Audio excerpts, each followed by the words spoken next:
아멘. 자, 우리 오늘부터 이제 현장 예배와 온라인 예배를 겸해서 드리게 됐습니다. 좌우로 인사하겠습니다. 하나님은 당신을 사랑하십니다. 네. 오늘 저는 왕의 기도라는 제목으로 말씀을 들으려고 합니다. 우리가 이 세상을 살아가는 동안에 예기치 않던 큰 위기나 환난을 당하게 됩니다. 그럴 때 우리 믿는 성도들은 어떻게 행동을 해야 되는가 이겁니다. 만약에 지금 전쟁이 일어났습니다. 그러면 여러분 어떻게 행동하실 겁니까? 옛날처럼 부산으로 막 도망갑니까? 아니면은 지금 서울을 완전히 포위했어요. 적군이. 그럴 때 여러분들은 어떻게 행동을 하시렵니까? 원치 않았던 질병이, 죽을 병이 내게 걸렸습니다. 그럴 때 여러분의 행동은 어떤 행동을 취할 것입니까? 오늘 본문의 주인공 히스기야가 이런 위기를 당했을 때에 어떻게 행동했는가를 우리에게 보여주고 있습니다. 오늘 먼저 우리는 히스기야가 어떤 사람인지를 먼저 알아야 되겠는데, 히스기야는 이스라엘 나라가 잘 진행하다가 우리나라처럼 남북으로 나눠집니다. 이때 남쪽 유다의 13대 왕이 히스기야 왕입니다. 히스기야 왕은 남쪽 유다 왕들이 나라가 망하기까지 20명이 통치를 했는데, 그 중에서 딱 2명, 가장 선한 왕 2명을 소개하는데 그 중에 하나가 바로 이 히스기야 왕입니다. 그의 아버지는 전왕이었던 남유다 12대 왕 아하스였고, 어머니는 아비요라고 친정 어머니로부터, 친정 어머니는 제사장의 딸로 신앙이 아주 좋은 분이었습니다. 그 신앙을 이어받은 어머니였습니다. 오늘 본문에 1절 2절에 히스기야는 이렇게 소개하고 있어요. 열왕기하 18장 1절에 이스라엘 왕 엘야의 아들 호세아 제3년에 유다 왕 아하스의 아들 히스기야가 왕이 되니 그가 왕이 될 때 나이 25세라. 예루살렘에서 29년간 다스리니라. 그의 어머니의 이름은 아비요 스가리아의 딸이더라. 이렇게 소개했어요. 근데 오늘 히스기야 왕의 아버지를 우리가 알아야 되는데, 이 아버지 아하스 왕은 어떤 왕이냐면은 남쪽 유다 왕들 중에서 가장 악한 왕 중에 하나입니다. 북쪽 이스라엘에서 최악의 왕이 아합 왕입니다.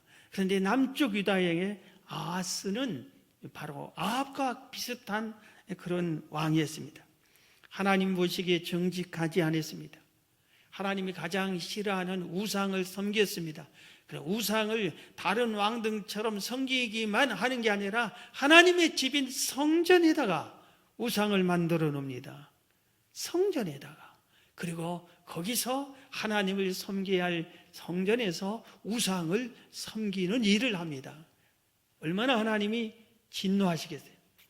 그런데 거기서 우상에게 제사를 지낼 때 어떤 일까지 하냐면은 자식을 제물로 바칩니다.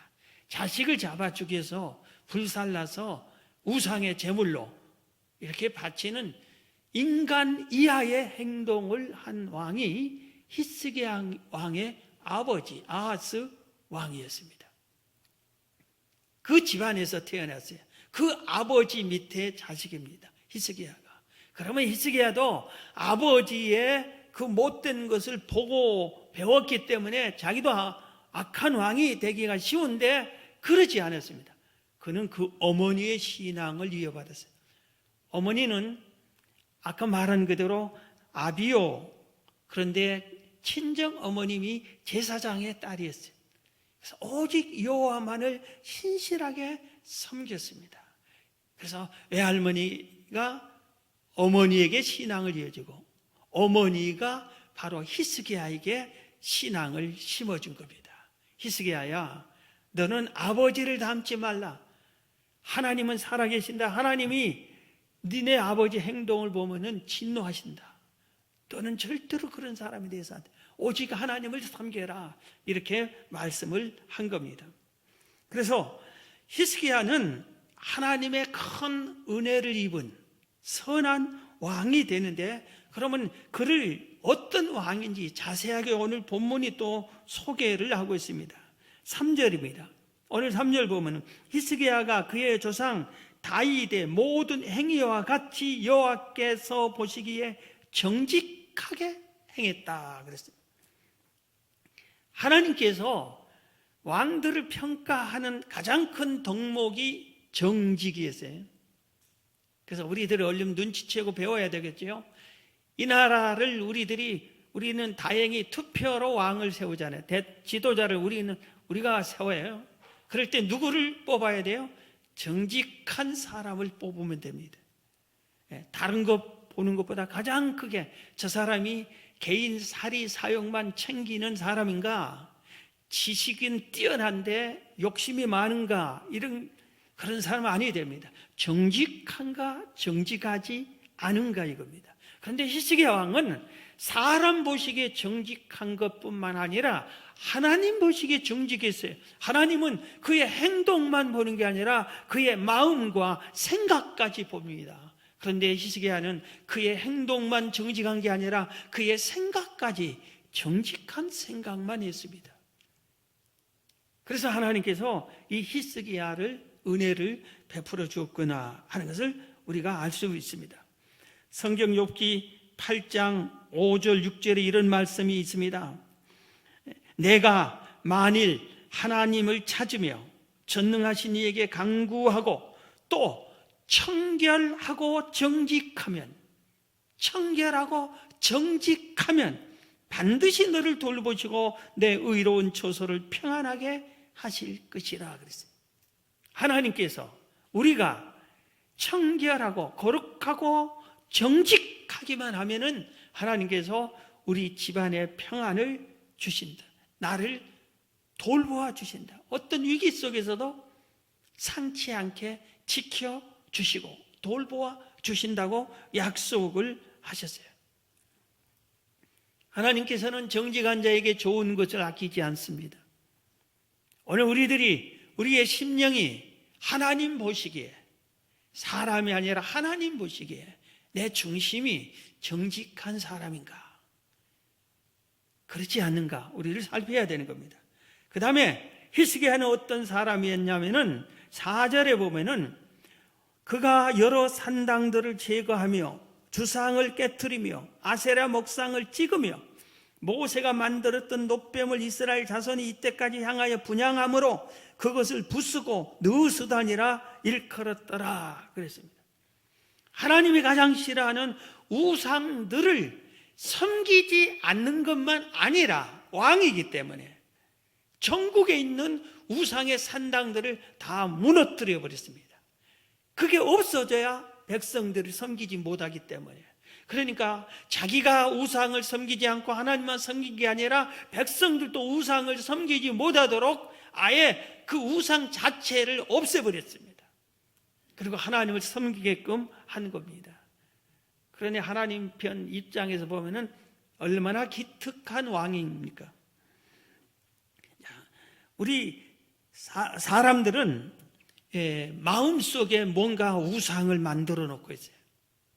하나님보다 더 사랑하는 것, 하나님보다 더 신뢰하는 것 우상이라고 제가 늘 강조를 했는데, 하나님보다 더 좋아하는 것들이 항상 우리 마음속에 있어요. 그런데 그것을 히스기야처럼 우리가 깨끗하게 정리해야 하나님의 은혜를 입겠구나 하는 것을 깨닫게 됩니다. 자, 그 다음에 5절에 보면은 히스기야가 이스라엘 하나님 여호와를 의지하였는데 그의 전후 유다 여러 왕 중에 그러한 자가 없었으니 그랬어요. 히스기야는 온전히 하나님을 의지했다고 이겁니다. 하나님을 의지했어요. 자, 여러분이 위기를 당했을 때 어떻게 행동을 취합니까? 그런데 이 사람들은 되게 의지하는 것이 사람을 의지해, 사람을 의지해. 나를 도와줄 만한 사람들을 의지해요. 그리고 사람들을 찾아가서 손을 벌리고 도움을 요구합니다. 그런데 히스기야는 사람을 의지하냐고 오늘 뭐라고 그랬어요? 하나님을 의지했다 이겁니다. 또 사람들은 돈을 의지해. 돈이 있으면 다 된다. 그런데 돈이 없어서 내가 지금 이 어려움을 당한다. 돈 좀 있어야 되는데 왜 우리 부모는 돈 좀 안 줬나? 하나님은 왜 돈 좀 나에게 팡팡 주지 않았느냐? 이렇게 하고 하나님을 원망하기도 하고 부모를 원망하기도 하고 이런 변질된 옳지 않은 행동을 많은 사람들이 하고 있어요. 그런데 히스기야는 위기를 당했을 때 하나님을 의지했어요. 어떤 사람은 또 권력을 의지해. 힘 있는 사람이니까 어떻게 연줄을 대서 내 문제 좀 해결 좀 해달라고 그런 식으로 하는데 히스기야는 그러지 않았대요. 오직 하나님만을 의지했다 이것입니다. 그리고 또 히스기야는 오늘 6절에 보면 곧 그가 여호와께 연합하여 그에게서 떠나지 아니했다. 하나님과 연합했다 이겁니다. 하나님과 연합했다는 것은 하나님과 함께 했다는 것이요, 하나님과 늘 동행했다는 것입니다. 그래서 우리가 지금 예배를 드립니다. 주예전에 나와서 예배를 드릴 때는 하나님과 연합해.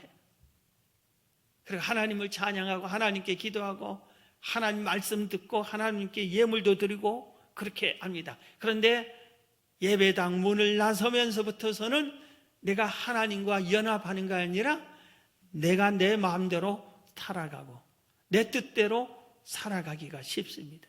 그런데 히스기야는 성전에 있을 때나 왕궁에 있을 때나 어디를 가거나 항상 하나님과 연합을 했습니다. 예수님께서 연합에 대해서 이렇게 설명을 해 주셨어요. 요한복음 15장 4절에 내 안에 거하라 나도 너희 안에 거하리라. 가지가 포도나무에 붙어 있지 아니하면 스스로 열매를 맺을 수 없음 같이 너희도 내 안에 있지 아니하면 그러하리라. 나는 포도나무요 너희는 가지라. 그가 내 안에 내가 그 안에 거하면 사람이 열매를 많이 맺나니 나를 떠나서는 너희가 아무것도 할 수 없으리라. 예수님께서 연합이 뭐냐? 항상 붙어 있는 것이다.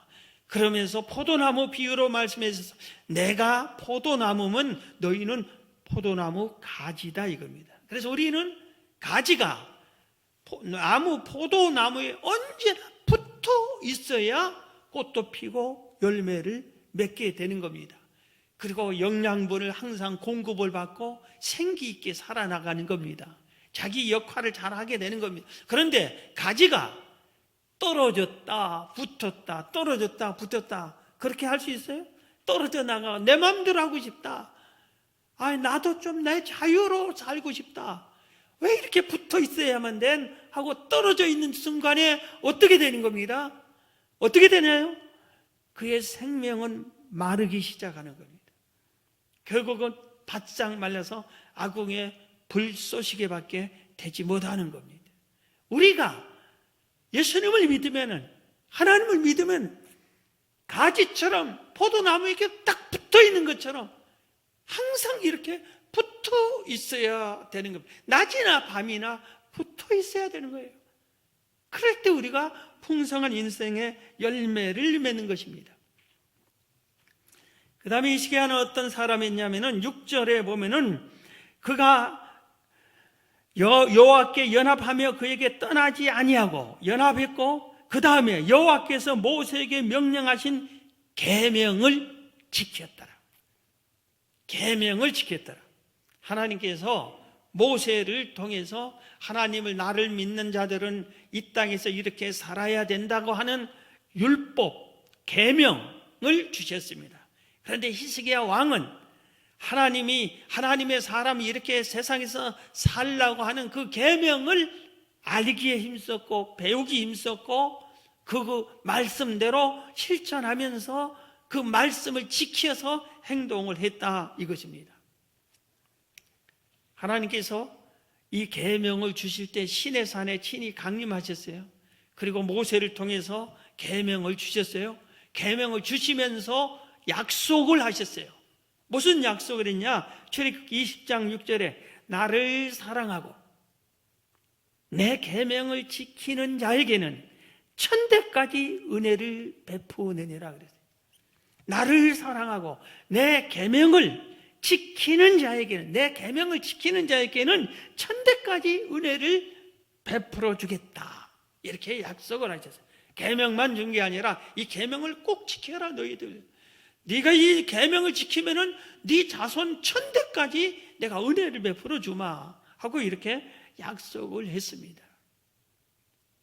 그럼에도 불구하고 이 땅에 많은 하나님을 믿는 성도들이 하나님의 계명을 찾지도 않고 기억하지도 않고 계명대로 살면은 대대로 은혜를 입겠구나, 하나님의 은혜를 입는 가문이 된다, 그것을 깨닫지 못하고 우리는 내 마음대로 사는 것이 아닌가, 우리 자신을 살펴야 됩니다.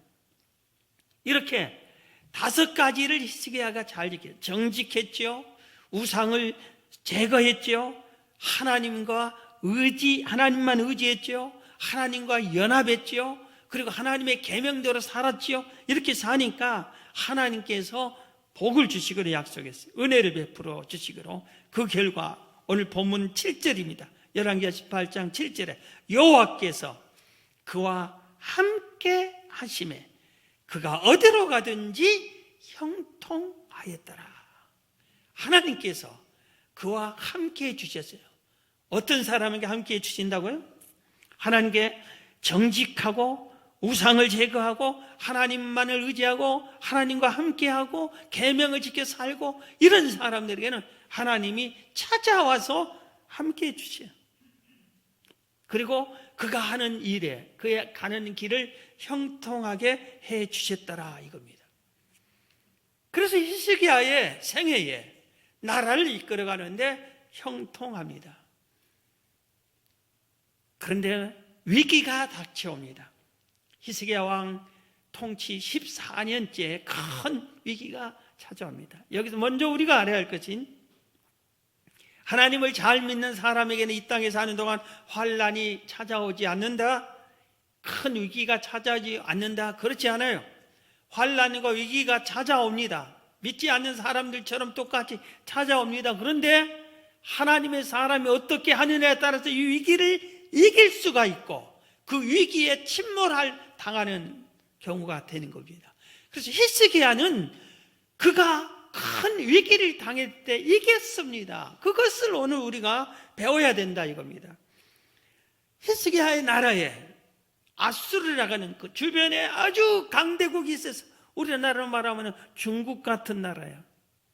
이 나라가 쳐들어왔습니다.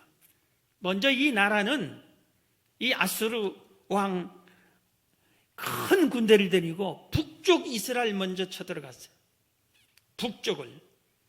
그래서 북쪽 이스라엘 수도가 사마리아 성인데 사마리아 성을 포위했습니다. 3년간 포위하니까 결국은 나라가 망하고 말았어요.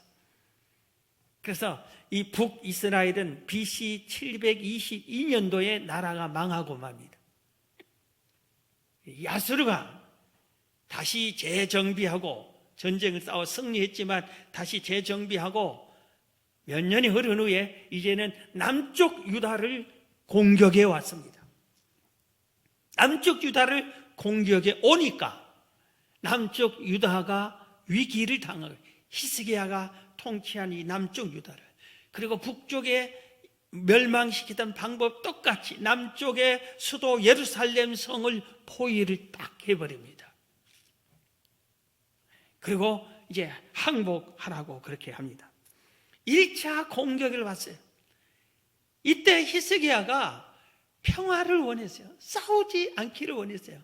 그리고 싸워봐야 질 수밖에 없기 때문에 그들이 요구하는 사항을 그대로 들어줍니다. 그때 1차 때 얼마나 나라가 피해를 보냐면 46개 성읍이 멸망을 당합니다. 그리고 포로로 20만 명이나 끌려갑니다. 포로로.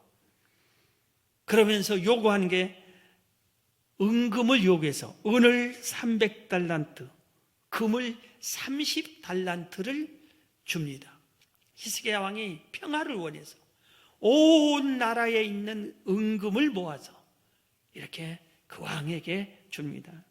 잠시 여기서 30달란트, 금 30달란트가 얼마나 되는가 계산을 좀 해보면은 금 1돈 아주 3.67인가 될 거예요. 구람이에요. 그런데 금 1달란트가 3 하여튼 전체가 금이 34.27kg이나 됩니다. 30달란트의 금이 얼마나 되냐면은 금 34kg가 넘습니다. 그래서 그게 우리가 쉽게 이해하면은 며칠 전에 제가 지난 목요일인가 종로를 갔어요. 우리 부부가. 그래 오는 길에 저는 밖에 있고 제 아내가 금 시세 알아본다고 금 한 돈, 애기 100 한 돈 값이 얼마냐니까 28만 원이래요. 28만 몇천 원이라고 그래요. 그런데 지금 히스기야 왕이 금 30달란트를 주는데 이것은 몇 돈을 준 것이 되냐면은 27만 4천 돈이나 됩니다. 27만 명에게 한 돈씩 주는 것만큼 그 많은 금을 아수르 왕에게 줬어요. 아수르 왕이 그걸 다 갖고 포로도 20만 명 끌고 가고 그러면 공격하지 않아야 되잖아요. 그런데 아수르 왕이 2차 또 공격이 옵니다. 무너뜨리겠다 이겁니다. 이번에는 총사령관, 아수르의 총사령관 랍사게를 통해서 랍사게가 예루살렘 성을 완전히 꽁꽁 포위한 다음에 그 성 안에 있는 왕 신하들, 유대인들을 향해서, 그리고 유대인 신하들을 향해서 유대말로 합니다. 만약에 중국이 우리나라를 쳐들어왔으면 중국말로 얘기해잖아요. 그런데 우리나라 말로 백성들 들으라고, 공포를 가지라고 그렇게 얘기합니다. 오늘 본문 열왕기하 18장 28절 이하에 보면은 랍사게가 드디어 일어서서 유다 말로 크게 소리질러 불러 이르되 너희는 대왕 아수르 왕의 말씀을 들으라. 자기 나라 왕을 대왕이라고 그래, 대왕이라고 표현해. 그러면서 우리 대왕의 말을 들으라. 29절 왕의 말씀이 너희는 히스기야에게 속지 말라. 너희 왕 히스기야 말을 속지 말라라. 그가 너희를 내 손에서 건져내지 못하리라. 또한 히스기야가 너희에게 여호와를 의뢰하라 함을 듣지 말라. 그가 이르기를 여호와께서 반드시 우리를 건지실지라 이 성이 아수르 왕의 손에 함락되지 아니하게 하시리라 할지라도 너희는 히스기야의 말을 듣지 말라. 아수르의 말씀이 너희는 내게 항복하고 내게 나오라. 그렇게 했어요. 이 랍사게가 유대인들을 향해서 막 고래고래 고함을 치면서 너희들은 우리 대왕 아수르 왕의 말만 들으라. 너희 왕 히스기야의 말을 듣지 말아라. 그는 너희들을 속이고 있다. 그리고 너희들이 그 왕이 이렇게 말할 것이다. 우리가 믿는 하나님이 우리를 보호해 줄 것이다. 그렇게 말할 것이다. 그런데 속지 말아라, 듣지 말아라. 천만의 말씀. 우리 아수르를 이긴 나라, 싸워서 이긴 나라가 하나도 없다. 북이스라엘을 봐라. 우리가 점령해버렸다. 너희들도 마찬가지다.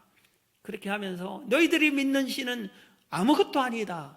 하나님까지 비방하면서 공포심을 줍니다. 히스기야 왕은 물론 온 유대가 최대 위기를 맞았어요. 이제 북이스라엘 멸망시킨 아수르 왕이 우리나라도 멸망시킬 수밖에 없었어요.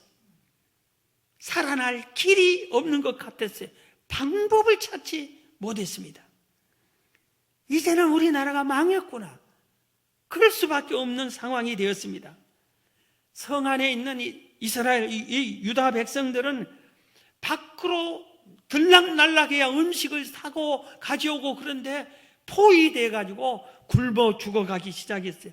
모든 것을 포기하고 항복할 수밖에 없는 위기에 젖었습니다. 항복할 수밖에 없었어요. 그런데 바로 이 최대 위기 속에서 히스기야가 어떻게 행동을 했냐 이겁니다. 우리가 이런 때 어떻게 행동을 해야 될 것 같아요? 지난번같이 평화적으로 해봐야 사람을 죽이고 포로로 끌고 가고 모든 거 뺏어가고 뻔한 거예요. 그럼 어떻게 해야 돼요?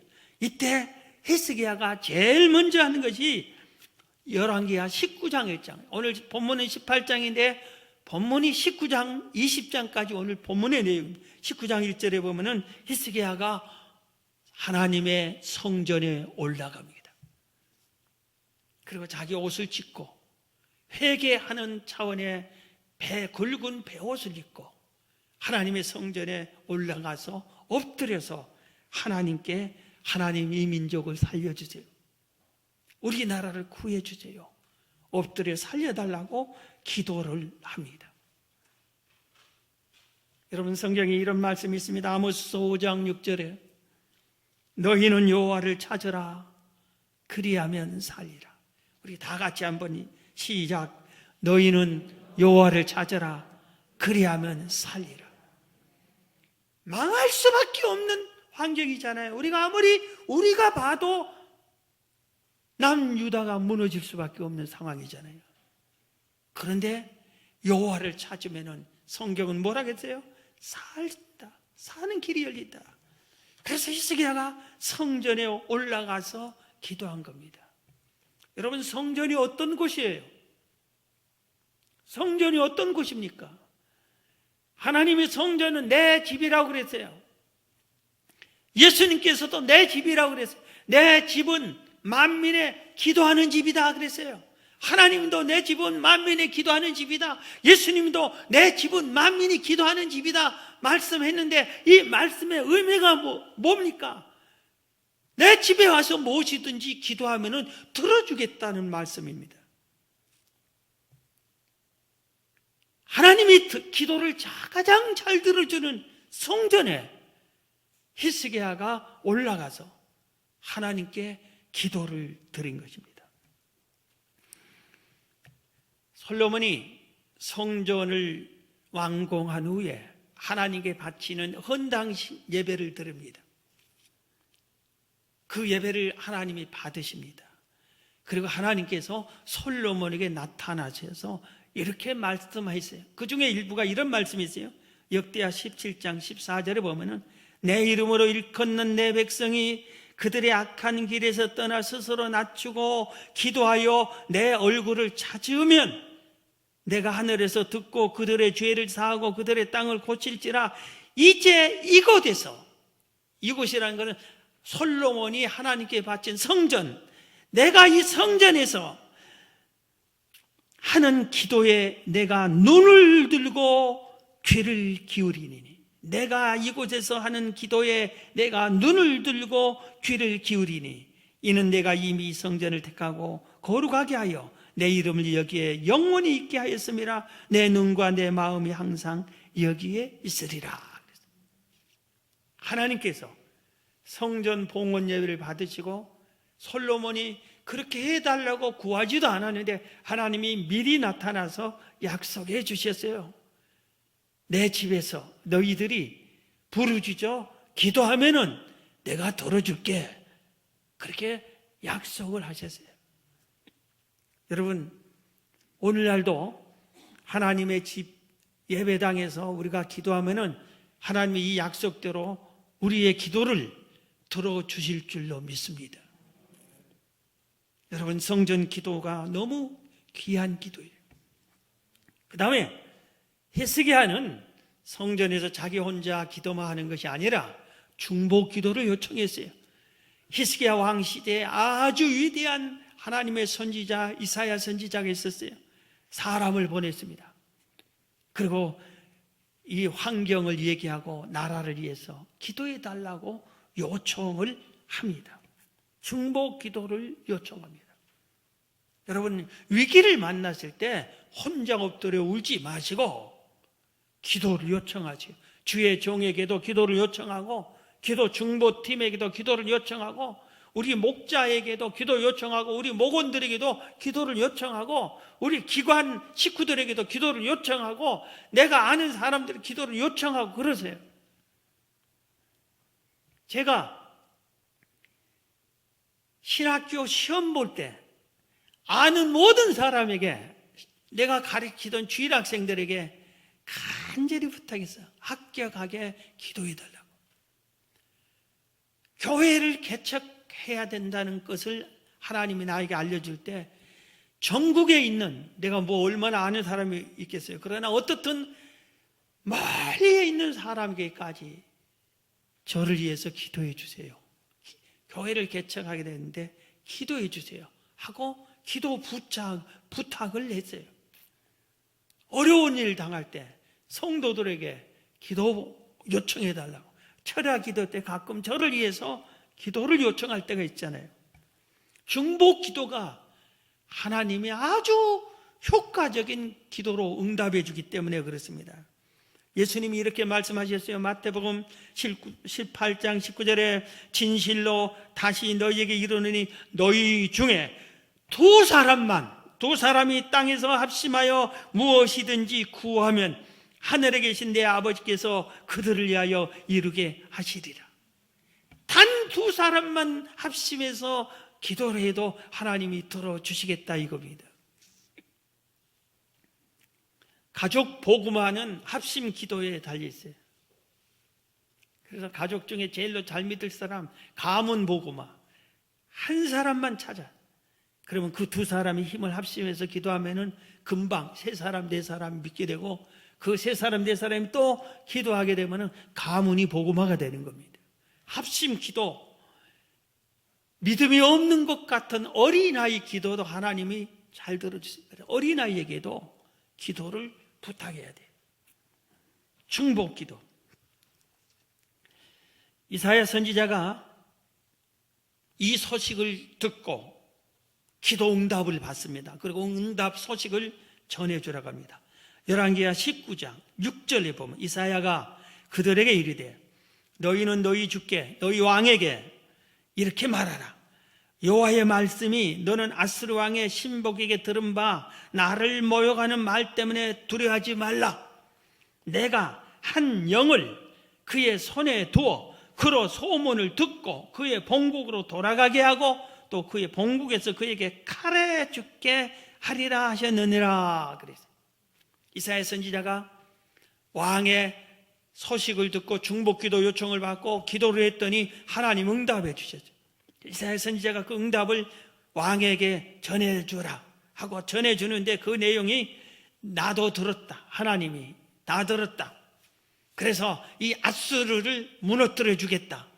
그리고 그 왕을 칼로 죽게 하겠다 하고 그 소식을 전해줍니다. 그런데 이 아수르는 나중에 더 심하게 공격하면서 최후의 통첩으로 왕의 서신을 보냅니다. 아수르 왕이 직접 글을 써가지고 지금 항복하지 않으면 다 죽이겠다 이런 식으로 이스라엘 유다 왕 히스기야에게 서신을 보냅니다. 히스기야가 아수르 왕이 보낸 편지를 들고 다시 성전에 올라갑니다. 올라가서 그 성전에서 그 편지를 그대로 하나님께 보여줍니다. 그러면서 기도를 드립니다. 오늘 열왕기하 19장 14절입니다. 히스기야가 사자의 손에서 편지를 받아보고 여호와의 성전에 올라가서 히스기야가 그 편지를 요 앞에 펴놓고 그 앞에서 히스기야가 기도하여 이르되 그릇들 위에 계시는 이스라엘 하나님 여호와여 주는 천하 만국의 홀로 하나님이시라. 주께서 천지를 만드셨나이다. 여호와여 귀를 기울여 들으소서. 여호와여 눈을 떠서 보시옵소서. 사내립이 살아계신 하나님을 비방하러 보낸 말을 들으시옵소서. 그리고 19절에 우리 하나님 여호와여 원하건대 이제 우리를 그의 손에서 구원하옵소서. 계속해서 이렇게 기도를 편지를 보여주면서 이렇게 기도를 드렸습니다. 그러고 나니까 이 기도를 편지를 보이고 들으니까 이번에는 중복 기도를 이사야 선지자에게 얘기 안 했는데도 하나님이 이사야 선지자에게 응답을 줍니다. 그리고 속히 왕에게 응답의 소식을 전해줍니다. 20절입니다. 아모스의 아들 이사야가 히스기야에게 보내 이르되 이스라엘 하나님 여호와의 말씀이 내게 아스루 왕 사네립 때문에 내게 기도하는 것을 내가 들었노라. 그러면서 34절 내가 나와 나의 종 다윗을 위하여 이 성을 보호하여 예루살렘 성을 보호하여 구원하리라 하셨나이다 하였더라. 그래서 사자를 이사야 선지자가 사람을 불러서 하나님이 다 들으셨습니다. 그리고 예루살렘 성을 지켜준다고 했습니다. 그러면서 하나님이 역사합니다. 35절 여러분, 이 밤에 바로 그 밤에 여호와의 사자가 나와서 아수르 진영에서 군사 18만 5천 명을 친지라 아침에 일찍이 일어나 보니 다 송장이 되었더라. 아수르 왕 사네립이 떠나 돌아가서 니느웨에 거주하더니 그가 그의 신 나스룩의 신전에서 경배할 때에 아드람 멜렉과 사레셀이 그를 칼로 쳐 죽이고 아라랏 땅으로 그들이 도망하며 그의 아들 에살랏돈이 대신하여 왕이 되니라. 하나님이 이사야 선지자에게 미리 응답해서 말씀해 준 것처럼 하나님의 영이라고 있는데 하나님의 천사, 하나님의 사자가 나타나서 아수르 군대를 하룻밤에 18만 5천 명을 다 쳐서 죽여버렸습니다. 이 소식을 듣은 아수르 왕이 무서워서 도망갔는데 거기서 자기 신하들이 칼로 죽여버렸습니다. 하나님이 말씀한 그대로 되었습니다. 여러분, 성전 기도는 기도 중에 최고의 기도인 것이구나 하는 것을 본문에서 배울 수가 있습니다. 하나님의 집, 예수님의 집에는 하나님이 계시오. 임재하시오. 우리가 예배할 때 우리끼리 예배하는 것이 아니라 하나님이 예배하지, 같이 예배 받으시. 물론 하나님 어디서나 계시오. 그리고 우리가 어디서나 기도해도 다 들어주십니다.